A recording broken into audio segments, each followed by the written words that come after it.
usul ditolak tanpa ditimbang, suara dibungkam, kritik dilarang tanpa alasan, dituduh subversif dan mengganggu keamanan. Hanya ada satu kata: lawan. Ya, ngelawannya sih nggak usah secara fisik ya, kita elegan aja.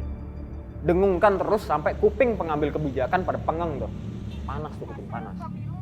Loh, nggak apa-apa dong. Kan esensi negara demokrasi itu saling mengoreksi dan saling mengkritik.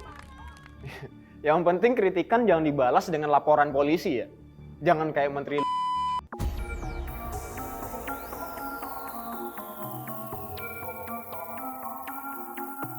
Oke, sudah seminggu berlalu semenjak DPR meloloskan RKUHP menjadi undang-undang pada 6 Desember lalu. Meski banyak pihak menyuarakan penundaan, pemerintah dan DPR sama-sama terlihat seperti ngebut nyelesain proyek KUHP sebelum 2022 ini berakhir. R dari RKUHP ini artinya racing mungkin ya? Banyak pihak yang menyoroti KUHP terbaru ini. Bahkan banyak media-media internasional yang menitik beratkan pada headline-headline catchy. Pasal kohabitasi, aka kumpul kebo.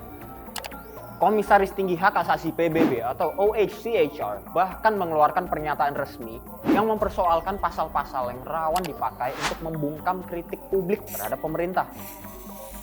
PBB, mereka secara spesifik menyebutkan ancaman pidana atas penghinaan presiden dan wakilnya, penghinaan terhadap pemerintah yang sah, dan penghinaan terhadap lembaga negara. Respon pemerintah terhadap komen PBB ini, pada Senin 12 Desember, Kementerian Luar Negeri memanggil perwakilan PBB untuk Indonesia.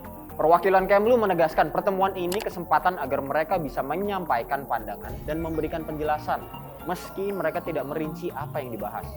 Sejauh ini kita bisa simpulkan bahwa masih ada beberapa pasal bermasalah di KUHP ini.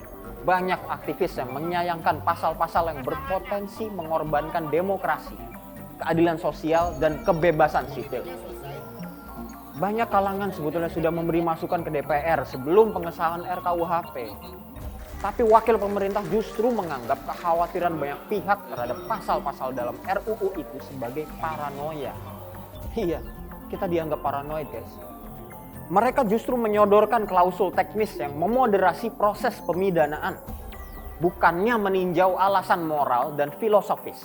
Kenapa pasal-pasal tersebut layak dihapus? Kita ambil contoh pasal penghinaan presiden.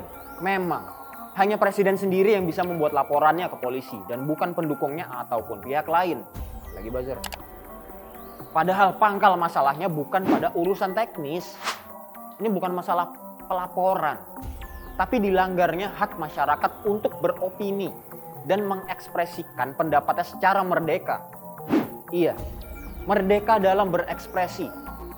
Itu adalah aspek yang dijamin konstitusi. Mengutip pakar hukum Bivitri Susanti dari majalah Tempo edisi terbaru, prinsip utama demokrasi adalah kebebasan berpendapat. Kritik tuh nggak akan bisa tanpa tiap orang berpikir bebas dan menyampaikannya. Karena akan mulai berlaku 3 tahun dari sekarang. Pemerintah menyarankan mereka yang berkeberatan untuk mengajukan permohonan uji materi ke Mahkamah Konstitusi. Iya, yang disarankan memang konstitusional, tapi itu bukannya sangat menyebalkan.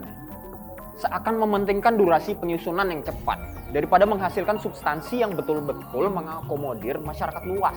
MK-nya aja kemarin bermasalah. Oh iya, ada juga loh pasal-pasal yang meringankan hukuman kepada koruptor. Ini benar-benar aspirasi gila yang entah diajukan oleh siapa. Ya, dengan demikian KUHP seakan merupakan buah dari kolaborasi mereka yang ingin mengembalikan otoritarianisme Orde Baru. Mereka yang ingin membawa aspek yang semestinya privat ke ranah publik dan mungkin para pendukung korupsi. Ini benar-benar sebuah hadiah untuk publik di tahun-tahun terakhir pemerintahan Jokowi. Saya Ricky Nugraha. Sampai jumpa di episode selanjutnya. Semoga. Bang, baksonya udah jadi. Siapa yang mesen bakso?